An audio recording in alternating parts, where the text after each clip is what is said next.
Assalamualaikum warahmatullahi wabarakatuh.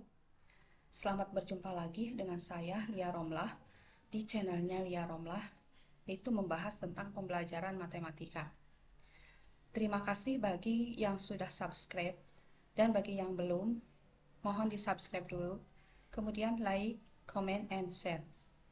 Untuk kali ini saya akan membahas bab 4 untuk kelas 10, yaitu mengenai logika matematika. Di dalam logika matematika ini dibagi menjadi dua bagian pembahasan, yaitu yang pertama pernyataan dan ingkarannya, yang kedua pernyataan majemuk dan pernyataan berkuantor.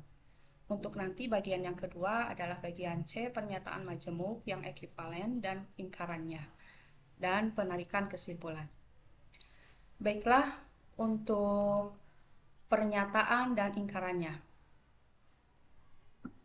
Pengertian pernyataan. Pernyataan atau kalimat deklaratif adalah kalimat yang mempunyai kebenaran tertentu. Maksudnya, kalimat tersebut bernilai benar atau bernilai salah, tetapi tidak sekaligus bernilai benar dan salah. Ada dua macam kebenaran, yaitu kebenaran empiris, berdasarkan kenyataan pada saat itu. Contoh, pukul 15 waktu Indonesia bagian Barat, di sekitar Monas terjadi hujan ringan. Kemudian yang kedua, kebenaran non-empiris atau kebenaran mutlak. Contohnya, 28 merupakan angka yang habis dibagi 7. Kalimat terbuka. Kalimat terbuka adalah kalimat yang belum dapat ditentukan nilai kebenarannya karena masih memuat variabel. Nilai variabel yang membuat kalimat terbuka bernilai benar disebut penyelesaian dari kalimat terbuka tersebut. Contoh kalimat terbuka: 4 ditambah X sama dengan 9. Kalimat terbuka tersebut akan bernilai benar jika X-nya sama dengan 5, yaitu 4 tambah 5 sama dengan 9. Dan menjadi pernyataan bernilai salah untuk X selain 5. Misalnya apabila X sama dengan 4, yaitu 4 tambah 4 sama dengan 8. Dengan demikian, nilai X sama dengan 5 disebut penyelesaian dari kalimat terbuka 4 tambah X sama dengan 9. Untuk masalah yang ketiga, ingkaran atau negasi suatu pernyataan. Negasi suatu pernyataan adalah pernyataan yang mengingkari pernyataan semula. Nilai kebenaran negasi suatu pernyataan merupakan lawan dari nilai kebenaran pernyataan semula. Negasi pernyataan P misalnya ditulis negasi P, atau P bisa pakai garis di atasnya. Jadi dibacanya tidak atau bukan P. Tabel kebenaran dari pernyataan dan negasinya. Seakan apabila pernyataan P benar, maka negasi P-nya adalah S. Apabila pernyataan P-nya salah, maka negasi P-nya benar. Jika P adalah pernyataan bernilai benar, maka negasi P bernilai salah. Jika P adalah pernyataan bernilai salah, maka negasi P bernilai benar. Contoh untuk pernyataan P: negara Indonesia berada di kawasan benua Asia. Negasi P-nya: tidak benar bahwa negara Indonesia berada di kawasan benua Asia. Atau negasi P-nya: negara Indonesia tidak berada di kawasan benua Asia. Baiklah, untuk bagian yang keduanya mengenai pernyataan majemuk dan pernyataan berkuantor. Nah, dalam hal ini dibagi menjadi 7 bagian. Yang pertama, pernyataan majemuk. Pernyataan majemuk gabungan dari beberapa pernyataan yang dihubungkan dengan tanda hubung logika disebut pernyataan majemuk. Tanda hubung logika misalnya konjungsi, ini tandanya seperti ini, kemudian disjungsi, tandanya seperti ini, dan implikasi berupa anak panah dengan anak panah 1, dan B implikasi, anak panahnya ke kiri dan ke kanan. Nilai kebenaran suatu pernyataan majemuk tergantung dari pernyataan yang menyusunnya. Baiklah, kita bahas satu persatu. Yang pertama mengenai operasi konjungsi.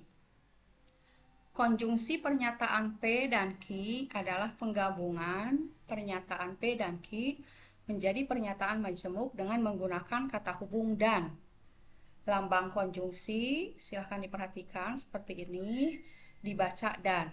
Misalkan P konjungsi Q, dibaca P dan Q. Tabel kebenaran konjungsi. Jika P bernilai benar, Q bernilai benar, maka P dan Q-nya benar. Jika P bernilai benar, Q-nya salah, maka P dan Q-nya bernilai salah. Jika P bernilai salah, Q bernilai benar, maka P dan Q-nya salah. Jika P bernilai salah dan Q-nya salah, maka P dan Q-nya salah. Contoh, pernyataan P, 7 merupakan bilangan prima. Nah, itu bernilai benar. Pernyataan Q-nya, 7 merupakan bilangan ganjil.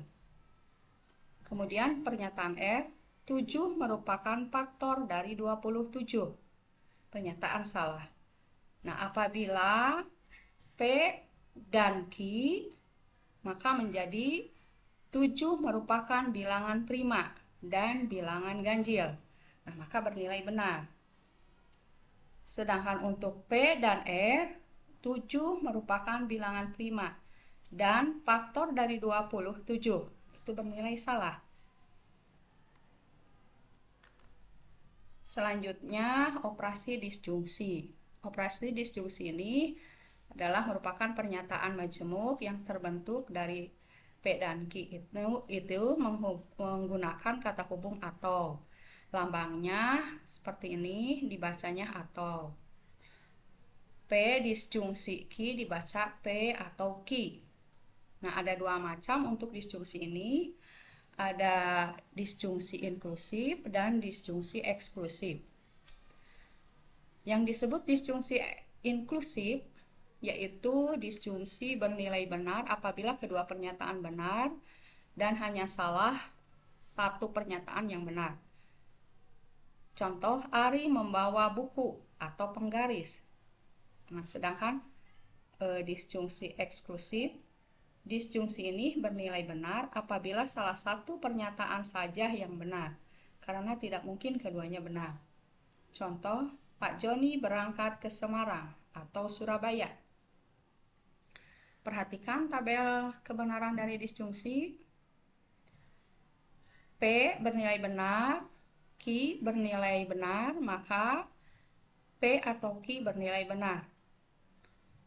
P bernilai benar, Q bernilai salah, maka P atau Q bernilai benar. P bernilai salah, Q bernilai benar, maka P atau Q bernilai benar. P bernilai salah, Q bernilai salah, P atau Q-nya bernilai salah. Bentuk disjungsi akan bernilai salah jika kedua pernyataannya bernilai salah. Contoh, pernyataan P, 5 merupakan bilangan prima. Bernilai benar. Pernyataan Q-nya, 5 merupakan faktor dari 56. Pernyataan salah. Pernyataan R, 5 merupakan faktor prima dari 35. Pernyataan benar. Kemudian disjungsinya adalah P atau Q. 5 merupakan bilangan prima atau 5 merupakan faktor dari 56. Nah, ini bernilai benar. Q atau R, 5 merupakan bilangan prima atau 5 merupakan faktor dari 35. Maka bernilai benar, karena ini menunjukkan benar-benar. Ya. Selanjutnya, operasi implikasi. Implikasi pernyataan P dan Q adalah pernyataan majemuk yang menggunakan kata hubung jika titik-titik, maka titik-titik. Lambangnya adalah anak panah yang dengan mata anak panahnya satu. Misalkan P implikasi Q dibaca jika P maka Q. Perhatikan tabel nilai kebenarannya. Jika P bernilai benar, Q benar, maka jika P maka Q-nya adalah benar. Jika P bernilai salah, Q-nya salah, maka jika P maka Q-nya adalah salah. Jika P bernilai salah, Q-nya benar, maka jika P maka Q-nya bernilai benar. Jika P salah, Q salah, maka jika P maka Q-nya adalah benar. Jadi pernyataan berimplikasi bernilai salah jika pernyataan pertama bernilai benar dan pernyataan kedua bernilai salah.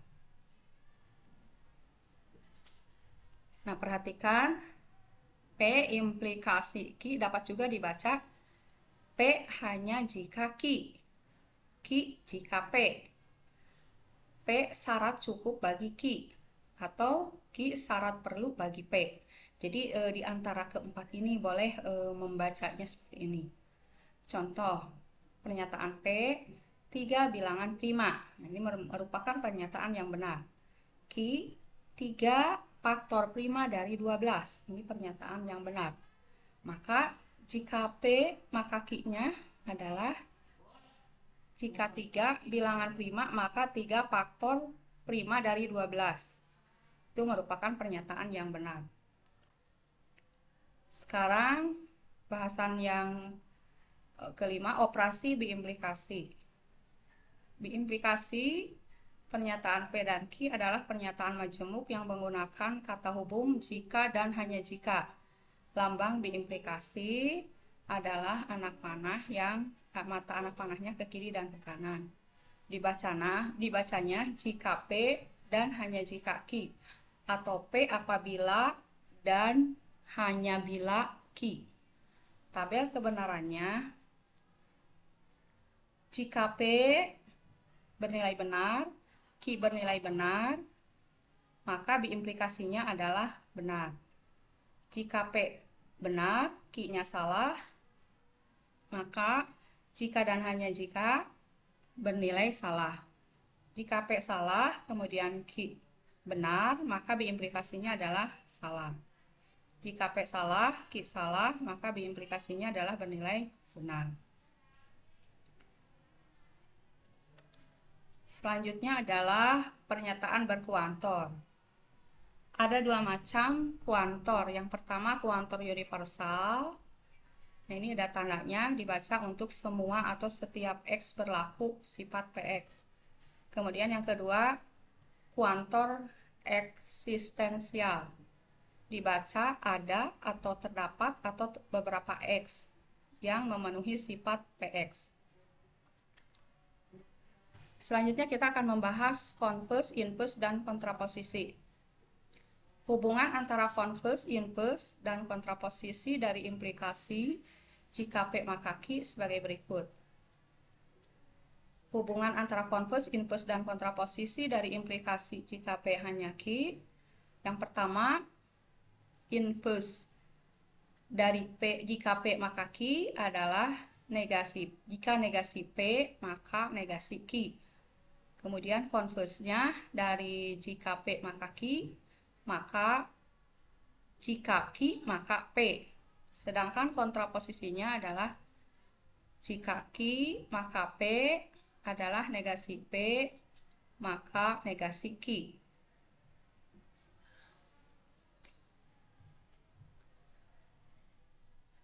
Kemudian converse dari jika P maka Q adalah jika Q maka P.